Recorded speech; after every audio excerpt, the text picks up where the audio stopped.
Good evening, trusting you had a restful weekend. Welcome to this week's first edition of Primetime News, with me, Shalva Wells. In tonight's top story, United Nations World Tourism Organization Secretary General Zura Pololikashvili today paid a courtesy visit to President Dr. Hage Geingob ahead of the Regional Tourism and Brand Africa Conference on Tuesday. Linia Dishena has more on this story.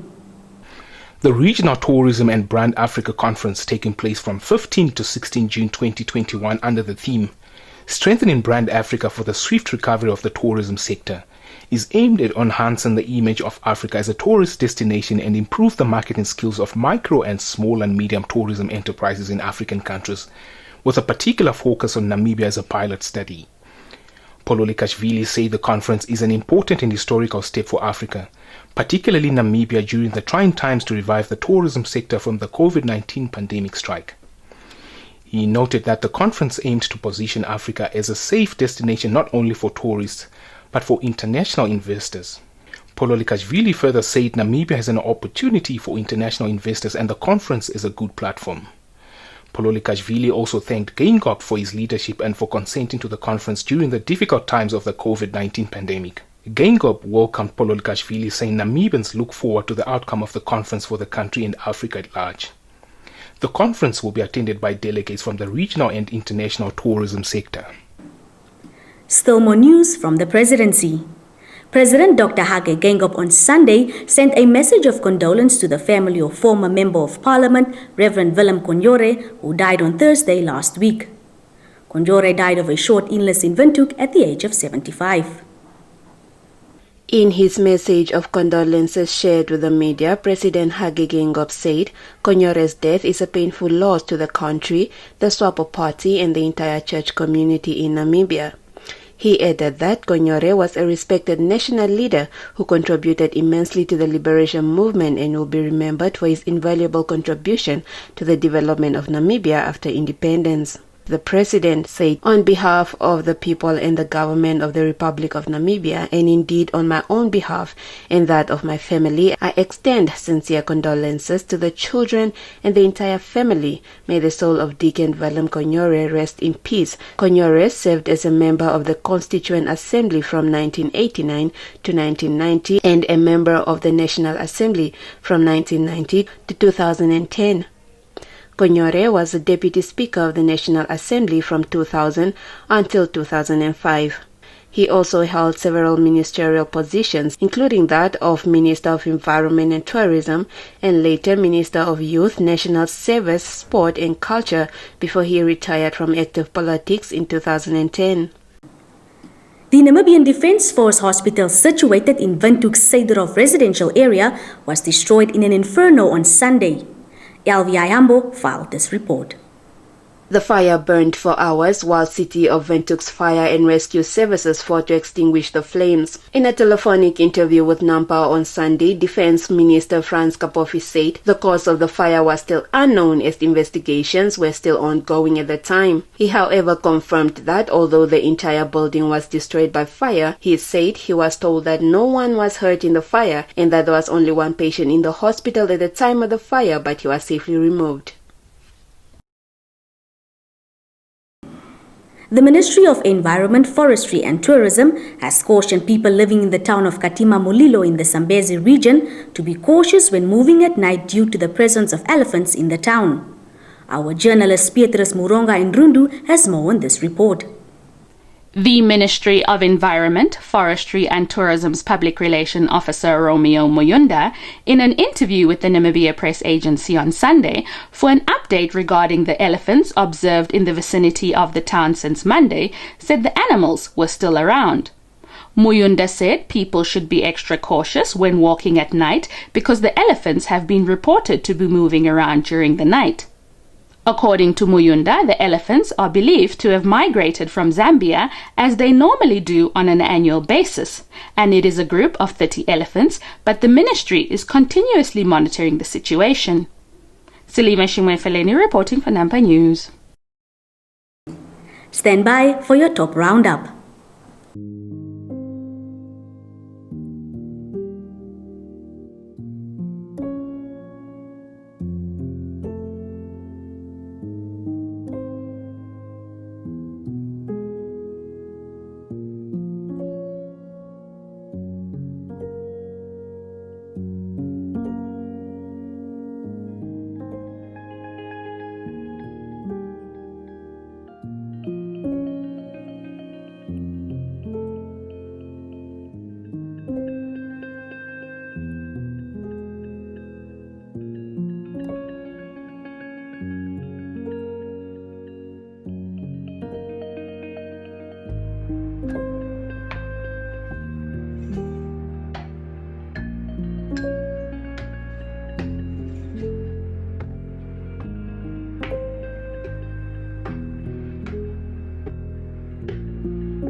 Let's have a look at what's the latest in business and economics news. Red Force Debt Management on Saturday donated food parcels and blankets to 120 families of the Tobias Hanyeko and Samora Machel constituencies in the capital, valued at 150,000 Namibian dollars. The Red Force Debt Management donated food parcels consisting of non-perishable food items including maize meal, rice, sugar, cooking oil, baking flour, canned fish, canned meat, and a winter blanket. Red Force Chief Executive Officer Julius Nyamazana said Namibia, like the rest of the world, finds itself in unfamiliar territory where COVID-19 has changed the face of the country and brought about numerous uncertainties that need to be mitigated collectively. The Chief Executive Officer challenged other companies, especially those that trade or work with the government, to assist in mitigating impacts of the pandemic in Namibian communities. Governor of the Khomas region, Laura McLeod Kashirwa, thanked the company while similarly challenging the private sector to come on board in assisting communities. She said all donations, no matter how small, are appreciated, especially by disadvantaged families who are struggling to feed themselves. Salima Shimwefeleni reporting for Nampa News.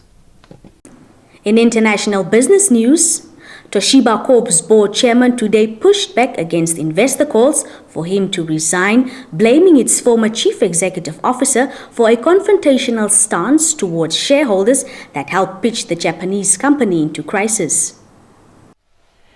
Toshiba Corp's chairman on Monday pushed back against calls from shareholders to resign, saying he wanted to help to put things right at the crisis-hit Japanese conglomerate and would bring in new directors.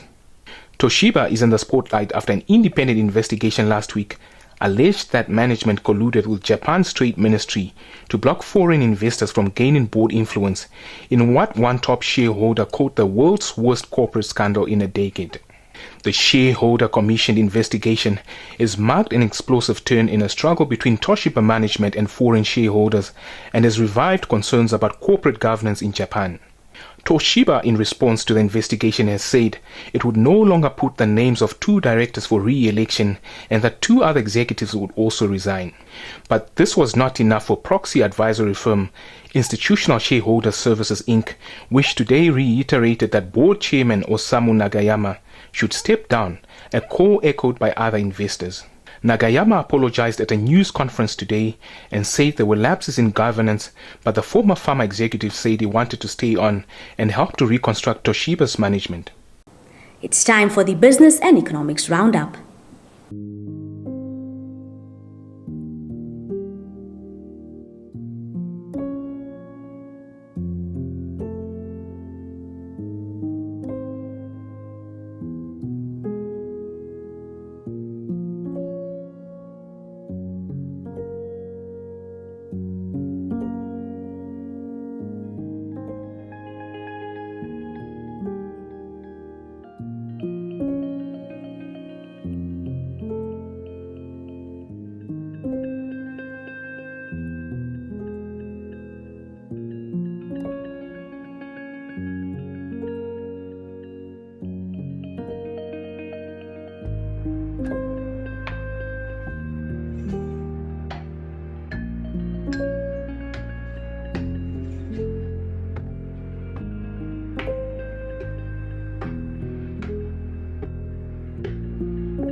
That was all the top news we had for you this evening. Kindly stand by for tonight's sports update with Michael Madimba. Thank you, Shelva. In our sports installment tonight, we begin with boxing news. The Namibia Boxing Federation on Saturday set up an interim committee that will oversee the administration of boxing activities in the Kunene region after dissolving the sitting executive committee over alleged ineffectiveness, irregularities and failure to present financial statements. The decision to dissolve the committee was taken by the Namibia Boxing Federation Vice President, Jameria Njembo, at the Kunene Regional Boxing Federation Annual General Meeting held in Opuo, where the committee chairperson and his deputy were also present. The Kunene Regional Boxing Federation Annual General Meeting was held to elect new executive members, provision of financial reports for the past 4 years, and ratification of the Regional Boxing Constitution. However, the Executive Committee could not provide any of these documents as they claimed that some of their affiliates were not present at the meeting and that they can only do so in their presence. Njembo said an election was not necessary as there is still a lot of ineffectiveness and irregularities within the executive, while also accusing the chairperson of the regional federation, Chris Kangorondeldu, of putting the federation's future in danger by not submitting financial reports and running the federation like his own cooker shop. Njembo has appointed Genevieve Hango as interim chairperson to be deputized by Erike Kanambunga, while Kefas Itarashike will act as treasurer. The three have been given up to 14 working days to normalize the regional boxing fracases. Selima Shumwefeleni reporting for Nampa News. Still on boxing. Namibian boxers Jeremiah Loki Nakathila and Nathaniel Nati Kamkololo found the going tough as they lost both their title challenges in the United States of America and Ukraine respectively. Namibian boxer Jeremiah Loki Nakathila challenged Shakur Stevenson of the United States of America for the World Boxing Organization interim junior lightweight title in Las Vegas in the early hours of Sunday. Nakathila Nati Kankololo fought for the WBO interim continental featherweight title in Kyiv, Ukraine, Saturday night. Nakathila, who managed to reach 12 rounds of boxing, lost the fight on unanimous decision after all three judges scored the fight 120-107 in favor of Stevenson, who managed to score a knockdown in the fourth round from a short right hook. Kankololo put up a good fight as he narrowly lost out to Oleg Malinovsky in his home ground after 10 rounds of boxing. Out of the three judges on the night, two scored the fight 97-93 for Malinovsky, while the other judge scored the fight as a draw of 95-95 for both boxers. With a defeat in the Ukraine, Kankololo now has a record of 2 defeats in his name from 14 professional fights where he won 11 and drew 1. Nakathila's records also show 2 defeats from 23 professional fights, with 21 wins and 17 of them coming via knockouts. We're confident the boys will bounce back stronger.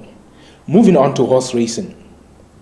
Racehorse Stalile showed dominance to win the main race of the 2021 MTC Winter Cup held at the Rehoboth Turf on Saturday. About 85 horses from different racing clubs and individuals took part in the 19 sprints event.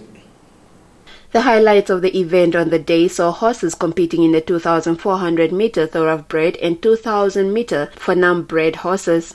Okanja-based Stalile, who is renowned for long-distance racing, showed dominance on the day, finishing first in the 2,400-meter thoroughbred category, followed by Newton Spark and You Touch My Heart respectively. In the 2,000-meter A-division category, non-bred horses, Liu Luop from Okahanja Racing finished first, while Sunnyside from Professor Sport Club took second spot and Freedom Fighter from Ovitoto came third. Stalile also won the 1,000-meter thoroughbred A-division, while Sunnyside won the non-bred A-division category. In the 1,800 non-bred Grand Division, Waterloo came first, followed by Right Wind and Mamba's Pride in third. Stalile also won the 1,000-meter thoroughbred A-division, while Sunnyside won the non-bred A-division category.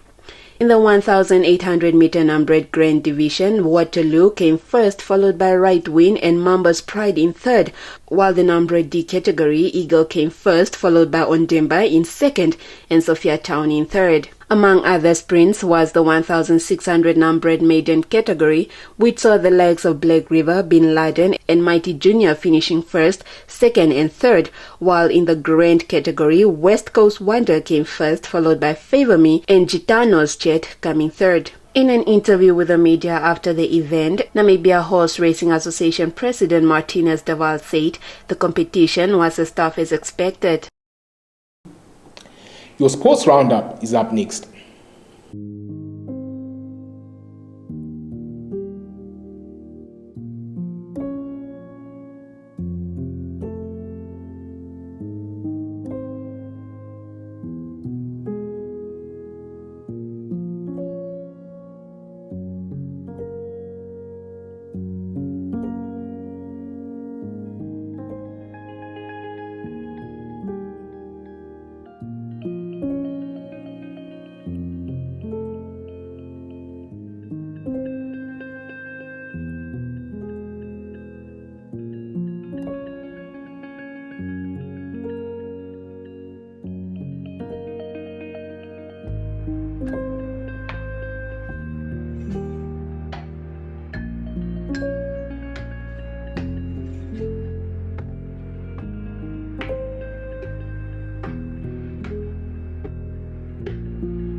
Welcome back.